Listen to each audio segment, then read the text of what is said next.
If your job is convincing authorities to deliver quality education, yet your government is precarious, or doesn't like criticism, or is involved in violent conflict, or has clamped down on civil society advocacy, then how do you do your job effectively? Focusing on this question, education advocates in places like this came together in an action research process to learn from our own and each other's experience. Everyone involved was part of Education Out Loud, a global funding program supporting civil society advocacy on education. After analysing the conditions we work in, we formulated key messages to share with others doing civil society advocacy work in similar conditions. What makes education advocacy difficult in some settings? We experience a very wide range of challenging contexts in doing our work. Difficult context varies with countries. In some other countries, issues to do with countries that are war-torn, countries that have got conflicts, countries that are ruled by authoritarian regimes. But also there are contexts where in the so-called democratic context, where you have governments actually, using the law to curtail the operation of civil society. Nous sommes dans des contextes d'éducation d'urgence. Au Burkina Faso, nous avons 13 régions et sur les 13 régions, il y a 10 qui sont concernées par les attaques terroristes. Et avec plus de 6 000 salles de classe qui sont fermées, écoles qui sont fermées, plus d'1,5 million enfants qui ne vont plus à l'école et plus de 30 000 enseignants qui sont dans la rue. As you know, Somalia has been in civil war since 1991, and there are civil unrest, terror act, clashes between clans. All these causes displacement to the community, and there are also disasters. There may be sometimes there's drought affected people, famine. Sometimes there is flooding. You need to start from zero for your advocacy that these children get education, and that is the main obstacle we had. The different kind of governments, they do not want to cooperate with the education advocates, and they misunderstand the education advocate is interrupting their politics and their administration. So that's why this is really, this makes really difficult for the education advocates to do the advocacy work for the education. In the countries that there are conflicts, you'll find that the governments that are there do not allow other voices that might want to criticize them or tell them what they should be doing. And that becomes an issue for civil society, because civil society is there to be able to bring issues to the government to say, this is what you've said in your policies, but this is not what you're doing. In such kind of situation, they will begin to put legislations in place to say, we will not allow you to do things based on what you're telling us. So they'll begin to put laws in place that will restrict our spaces to be able to do our advocacy. With such, it becomes very difficult for us to be able to operate within such kind of political environment that has such laws that you will have no access to the people you want to benefit from you. So it becomes very difficult to do such. In my own experience, I think working in a context where there is so much polarization across the political divide, I think it has been difficult to actually get different parties or different players to actually agree, as whatever that you might say might be viewed with a little bit of suspicion. How can lessons from our experience help others working in similar places? We formulated 5 key messages. 1. Understand power relations. 2. Build civil society alliances. 3. Craft advocacy strategies carefully. 4. Build trust with government. 5. Protect civic space. Number 1. Understand power relations by conducting power analysis and power mapping. Well, the key messages we have been discussing have got to do with how we should map the power dynamics within the areas that we operate in. And that also enables us to identify, I think, particular power holders, whether they be informal or non-informal. And in our context, I think we have done it through identifying strategic donor partners who are also in good relations with the government of the day. Mapping power is quite important in that you deliberately know who to target for what you want to influence. And in my country, for example, how we have done it is that we have, in influencing a certain piece of policy with Parliament, we have actually engaged, both the ruling party and the opposition party in Parliament, and targeting the chief whips and explain to them why it is important to have that particular policy, sailing through Parliament. And the debates that then came out after engaging the chief whips, it quietly sailed, and they all agreed. I think it is also important to be critical of our power mapping and the actors, the stakeholders that we're currently leaving out of our power maps. In my context, I think if we are to bring about any meaningful change or any kind of education reform, especially at the rural level, it is very important to talk about how feudal structures inhibit progress in education and how that interacts with patriarchy. Number 2. Build civil society alliances to make the advocacy effort more strategic, thorough, and effective. We've been talking about the strategic alliance, how we can build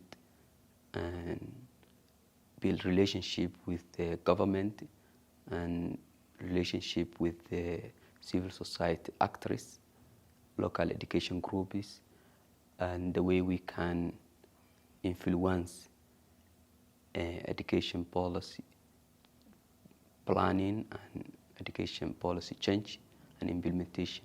One of the main message was that education advocates should actually build strong alliances and use it to pull together resources to do policy influencing and implementation of those policies. L'acteur engagé dans le plaidoyer n'est pas doté d'expérience et des outils qui lui permettent de mener ses activités de plaidoyer.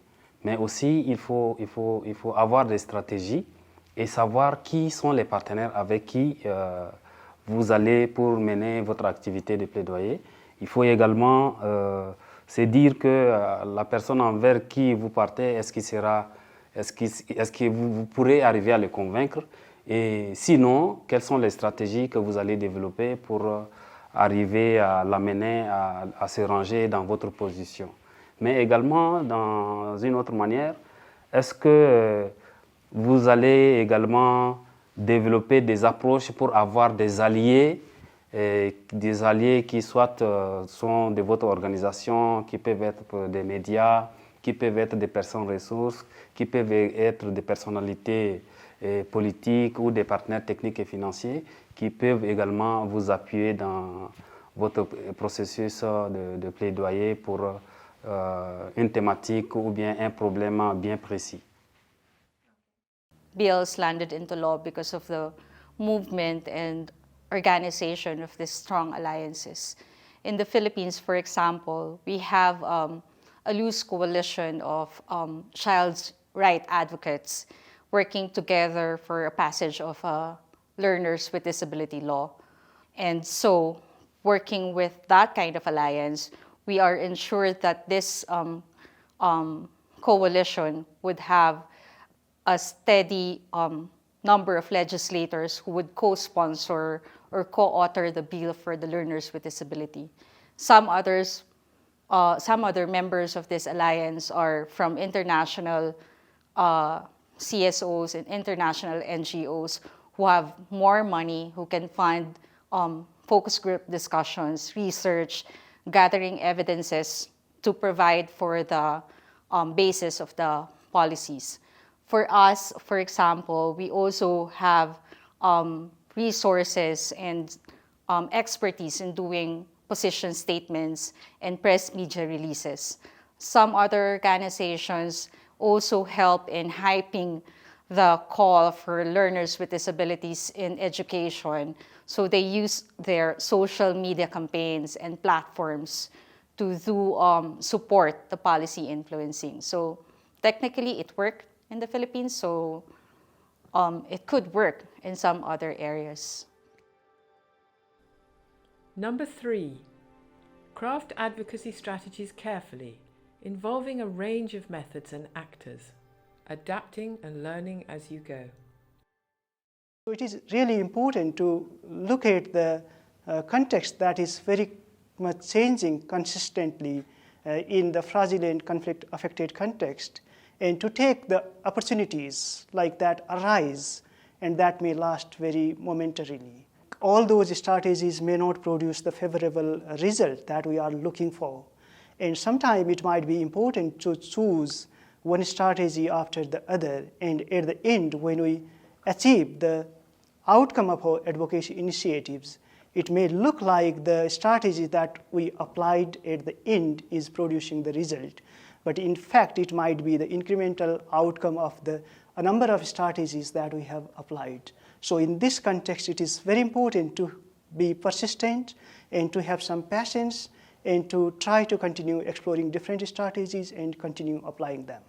I will make an example of a campaign we conducted as a coalition around the provision of free primary education in the country. Free primary education is provided for in the national constitution, but government was reluctant to implement that provision. Therefore, as a coalition, we started our campaign by capacitating the media, communities, and the general public, because we wanted to raise awareness about the provision, since people seemed not to be aware that it was a right that government had to provide for our children. So building the capacity also helped to get the support of people, including ordinary people from grassroots communities. So we organized meetings and campaigns, regional, starting from regions, with parents, with communities, with church leaders, and that strategy helped because when we started the campaign, holding meetings with government, which were not successful, we conducted protests, especially being led by the teachers' unions. Even that failed because the police disrupted us. But after seeing that that was not working, as a coalition, we did resource mobilization for strategic litigation. In this advocacy's main message from our side that we need to engagement. Engagement is most important, and if we can using the social media or electronic or print media is our advocacy, it could be very useful for us. So before they advocate to the respected government, they collect like dropout rates in conflict area, and also the child labor rates, and also the education emergency. So this is very important. So after they collected their information, they had a spread meeting with the federal government, and they provided information. But they are not educating the government, but also sharing what is reality in the context. And then they had a spread meeting with other conflict sides, but it's not going well. So that's why they think the community should be the key actors to handle these two sides. So they had a spread meeting with the community and also provide their evidence-based information. So in this way, the community had capacity and also the awareness what is really happening in our education, especially the children are losing the rights to education. So now community are started to handle between two sides and approach to the conflict side. Number 4. Build trust with government over the long term, so as to gain influence. We have been able to come up with a statement to be able to advise our colleagues that are working in such context of military and regime that may not be listening to the civil society. What we are advising them is that we find it very more effective that you don't become radical, you don't confront the government, because if you do that, they will likely close the civil space that you have. What you do, build alliances with them, let them trust you, be able to give evidence, and once you do that, they will trust you and they will be able to work with you within your system. Em relação às mensagens que nós discutimos no grupo, olhando para a questão de envolvimento com o trabalho com o governo, nós passamos a mensagem que é importante haver uma colaboração conjunta com o Ministério. O tipo de advocacia que nós fazemos, muitas das vezes dita aquilo que é a relação nossa com o governo. Então, é importante que haja essa comunicação, que haja essa articulação e que haja também um envolvimento do governo nas ações que nós, como sociedade civil, realizamos. Não só exigir a prestação de contas do lado do governo, mas nós também, como organizações da sociedade civil, temos que prestar contas, de certa forma, do trabalho que nós estamos a fazer. Porque, no final, o que nós queremos influenciar é a melhoria das políticas no setor da educação. It's not easy to be able to build such alliances because, one, if you don't become careful, they will suck you into their own trap and you'll not be able to achieve your goals or what you want to do. So what we also tell our other colleagues that are working in such is that be able to give evidence, be able to be clear, and do your work. They'll be able to come to you and trust you. You know, being able to say you would want to do such thing in a quick time is not realistic. You will have to allow yourself in better programming, let them trust your activities, bring them closer to you, in, for example, in monitoring of your activities, let them come to your meetings, explain yourself to them. They'll be able to help you in solving part of those problems too.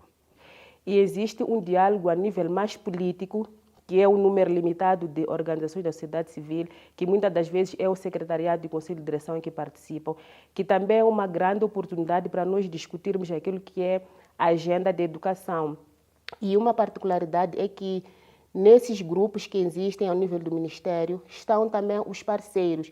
Então está a sociedade civil, estão os parceiros e está o próprio Ministério da Educação. Então, muitas das questões mais políticas que influenciam todo o conjunto do funcionamento do setor da educação são discutidos nesse encontro e nós temos esta participação. E um outro mecanismo também é que existem alguns encontros que são políticos, sim, e envolvem um diferente conjunto de organizações, do próprio governo, parceiros, e há um momento em que a sociedade civil apresenta o seu posicionamento. Embora a gente tenha esta coordenação conjunta, esta comunicação pacífica dentro do nosso posicionamento, nós apresentamos aquilo que é a nossa opinião, entanto que sociedade civil, sobre o estágio da educação. Falamos dos aspectos positivos e tocamos também aqueles aspectos que nós achamos que merecem uma melhor intervenção por parte do governo. Então, não é porque estamos lá, somos parceiros, que não temos que dizer, de facto, como é que as coisas estão e devem funcionar. Nós estamos lá e falamos como é que as coisas devem funcionar, mas buscamos uma linguagem pacífica e uma advocacia de diálogo, não de confronto. Number 5. Protect civic space against repressive legislation and suppression tactics, to maintain the freedoms necessary for conducting advocacy. I think civic space itself offers a space for us to do social accountability mechanisms where we hold our governments, accountable to what they would have promised, the people, to say we are going to do A, B, C, D. So once that civic space is shrunk, or once it is curtailed, then citizens are no longer, free to do that. And CSOs, which usually speak on behalf of citizens, may now not be able to be in a position to make sure that there is social accountability on the part of the government. So it is critical that, the civic space is open for civil society and for the people to actually, hold their government to account. It is one of the values of democracy. I think with the rise of online spaces, we tended to bank more on the online spaces for advocacy because it became easier and there were lesser hurdles to engage with. However, we've been seeing that there's a rise of surveillance online too. Organizations or movements that engage very closely with human rights issues have their accounts deleted and so many, months of data lost. But also many movements recently have had to hide the identities of their, very prominent activists and advocates because they would receive death threats.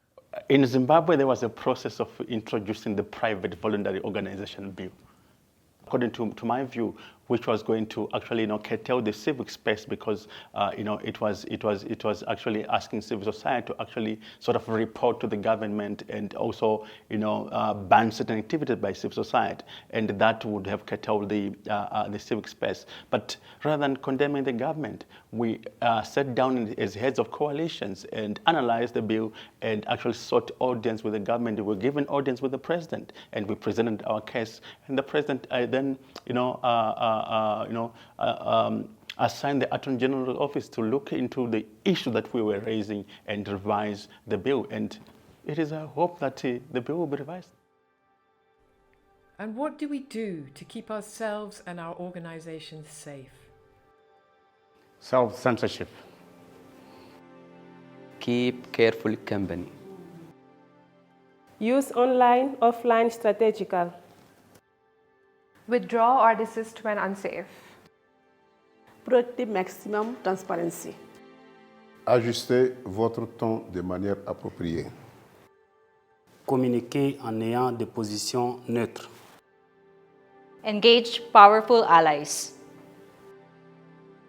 Be evidence-based, technical, not political. Stand your ground, be convincing. Set up early warning systems. Use other organizations and actors as your protective umbrella.